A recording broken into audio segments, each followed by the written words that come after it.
कहते हैं कि आज काशी नरेश भगवान कश्यप के घर पहुंचे। काशी के राजा, काशी के राजा के पुत्र का विवाह है और महर्षि जो कश्यप हैं वो काशी राज के पुरोहित हैं, इसीलिए आमंत्रण देने के लिए आए हैं। आज काशी राज का बेहद स्वागत हुआ और काशी राज ने आमंत्रण किया और कहा आप हमारे कुल पुरोहित हैं, इस कारण आपके बगैर हमारे बेटे का विवाह उत्तम नहीं हो सकता, आपको हमारे घर में उत्तम विवाह के लिए पधारना पड़ेगा। महर्षि कश्यप ने काशी राज को कहा महाराज आपके पुत्र का जो विवाह है उस समय मेरे घर पर विशेष मीटिंग है और विशेष कार्यक्रम है। मेरी बड़ी असमर्थता है कि आप जैसे सज्जन महात्मा के घर में नहीं आ पा रहा हूं, पर मेरे पास में एक पर्याय है आपके लिए और वो पर्याय यह है कि मेरे घर में एक पुत्र पैदा हुआ है जो महापंडित है। अगर उस पुत्र को अगर आप ले जाना चाहें अपने पुत्र के विवाह में तो मैं अवश्य अपने पुत्र को आपके साथ भेज दूंगा। तो आज भगवान मोहित कट गणेश जी काशी राज के यहां रथ में बैठ के पंडित जी बन के जा रहे हैं। महाराज आपने गणेश की ये कभी कथा सुनी है कि वो कभी गणेश जी पंडित जी बन के गए ब्याह पढ़ने? यही बात है? आपने गणेश पुराण पढ़ा कहाँ है? सो आप कथा पढ़ेंगे सुनेंगे। आदमी ज्यादा से ज्यादा क्या पढ़ता है? भागवत या रामायण, और ज्यादा होशियार हो जाए तो गीता, बस। और बाकी बस खत्म। मोबाइल हाथ में है, जरूरत के हिसाब से उतना सीख लो। 1 घंटे पहले 2 घंटे पहले कमरे में रीड लगा के सुन लो, जो चाहिए आके कथा में बड़बड़ बड़बड़ कर दो। जीवन में आप जब तक सही अध्ययन नहीं करते, जीवन में आप जब तक सही तरीके से क्रमबद्ध पढ़ाई नहीं करते, तब तक आप पात्र नहीं बनते, विस्तार नहीं कर सकते बातों का, कथाओं का। इतनी देर यहां बैठना है और आपसे चर्चा करनी है, किताब देखनी नहीं है, ग्रंथ पढ़ना नहीं है, और गणेश जी की वो अनंत निराली कथाएं सुनानी है जिनका कल्पना भी खोपड़ी में नहीं है। महाराज आज पुरोहित के स्थान पर पिता की जगह पर पुत्र को जगह प्राप्त होती है, गुरु पुत्र को। तो आज पुरोहित बनकर काशी राज के यहां भगवान मेरे मोहित कंठ गणेश जा रहे हैं। महाराज मार्ग में जिस मार्ग से रथ जा रहा है वो मार्ग बेहद जंगल से है, और उस जंगल से जब जा रहे हैं राजा काशी नरेश, तो राजा के रथ को जंगल में दैत्यों ने घेर लिया। मनहर और चित्रांगद नाम के दैत्य हैं जिन्होंने रथ को घेर लिया और आक्रमण कर दिया। राजा बहुत परेशान, कैसे करें? घर में विवाह है और ये लोग युद्ध कर रहे हैं, अब कौन कृपा करे, क्या करें? ये तो मार डालेंगे। और राक्षस आ गए चारों तरफ से, घेर लिया रथ को। अब काशी नरेश कहने लगे महाराज पंडित जी आप कृपा करो, कुछ मदद करो, मुझे सहायता करो, कुछ मार्ग बताओ, मैं क्या करूं? उसी समय भगवान गणेश ने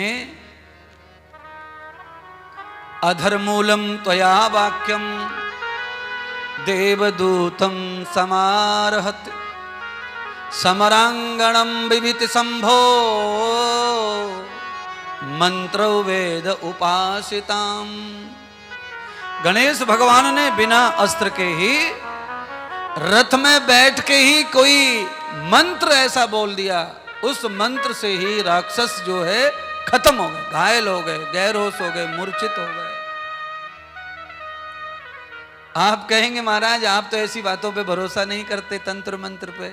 ना, मैं करता हूं भरोसा, पर मैं भरोसा करता हूं वास्तविकता पर, आडंबर पर नहीं, पाखंड पर नहीं।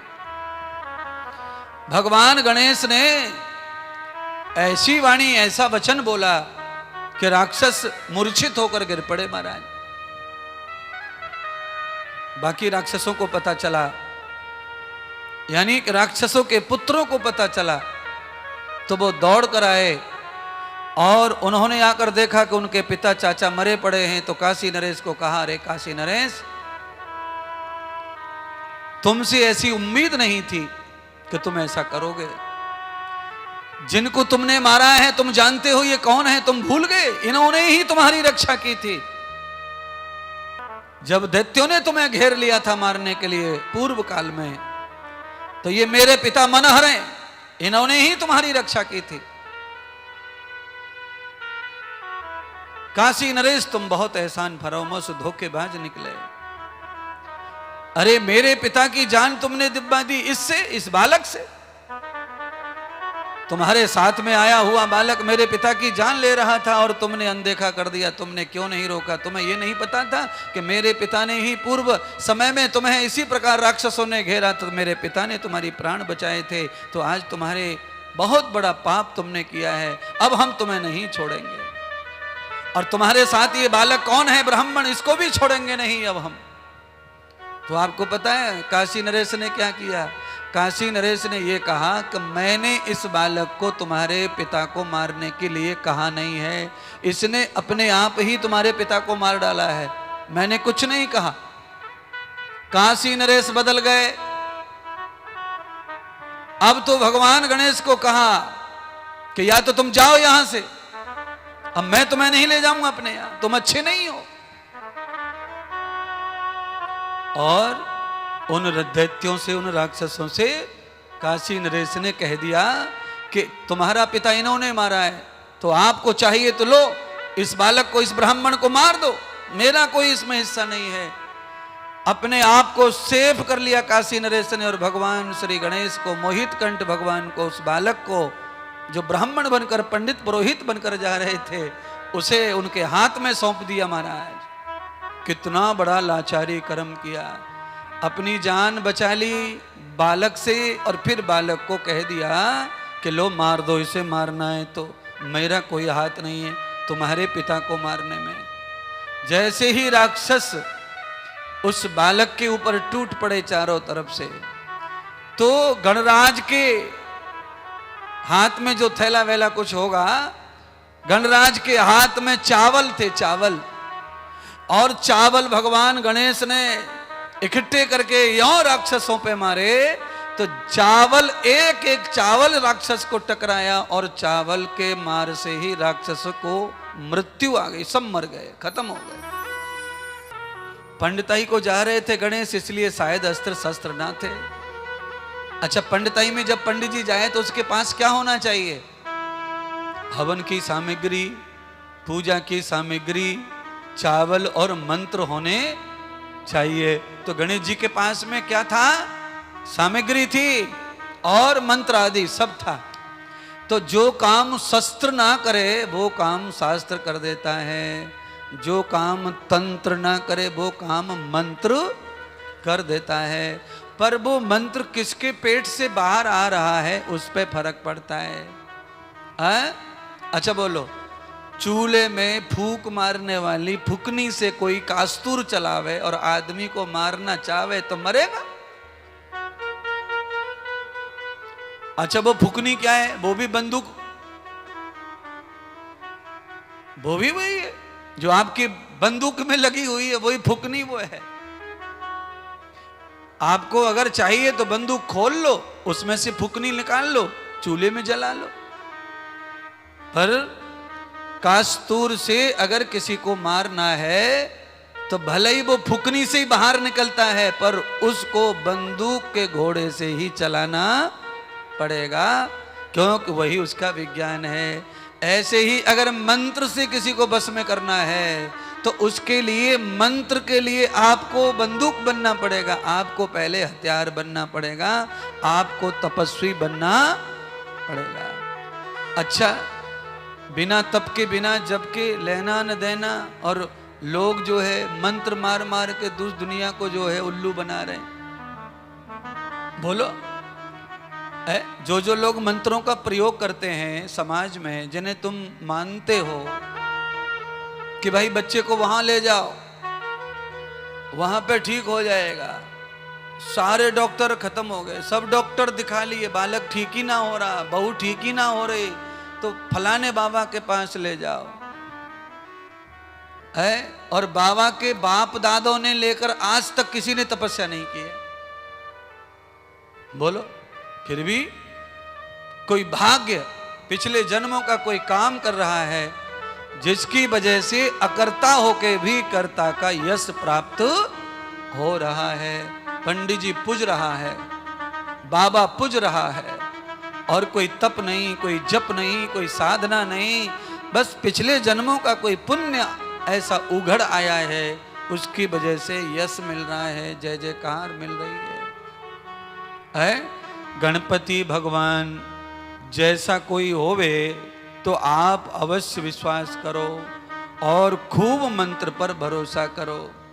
मुझे तो ये लगता है कि स्वयं का जो मंत्र जाप है वही मंत्र सबसे ज्यादा कारगर करता है, ज्यादा काम आता है? सबसे ज्यादा वो काम आता है जो आपका खुद का मंत्र है,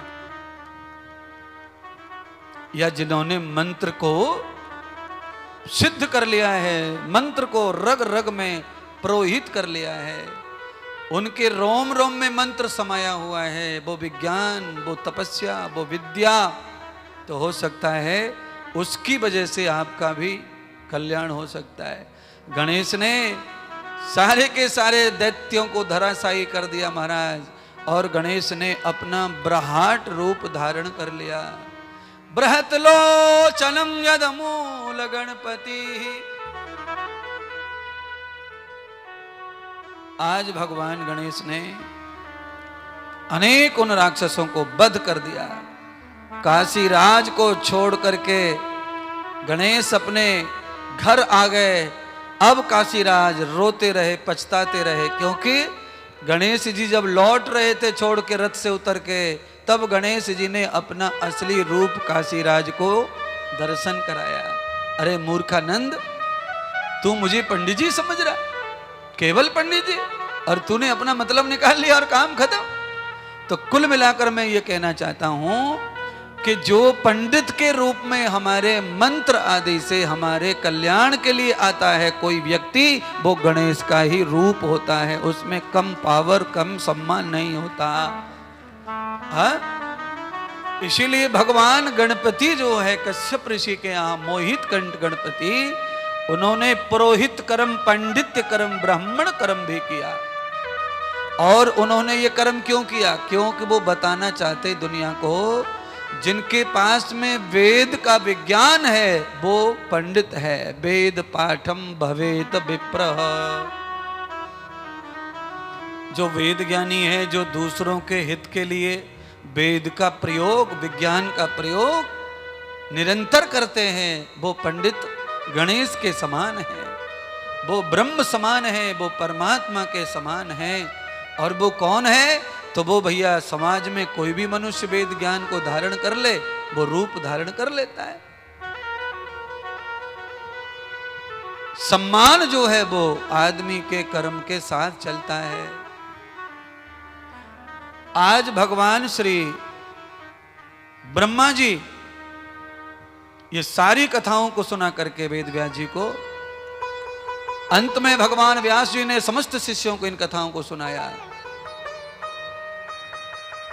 भृगु ऋषि ने सोमकांत राजा को यह कथा सुनाई, तो राजा सोमकांत गद गद हो गए कथा सुनकर। राजा सोमकांत के चेहरे से कोढ़ का रोग चला गया महाराज, शरीर ठीक होने लग गया राजा सोमकांत का। शरीर में कोढ़ जो फूटा था उसमें से चेहरा राजा का अच्छा हो गया। कर्णम नेत्रम प्रवर्धनासिकाणाम द्वहितम प्रबध्य वातस्तै ये वे लक्षणम प्रवह। भागवत कथा हो या गणेश कथा हो, कथा श्रवण करते करते कथा का जब जब आनंद बढ़ता है तो पूरे शरीर में सबसे पहले चेहरे पर प्रसन्नता आती है। राजा के चेहरे पर प्रसन्नता आ गई, रोग खत्म हो गया।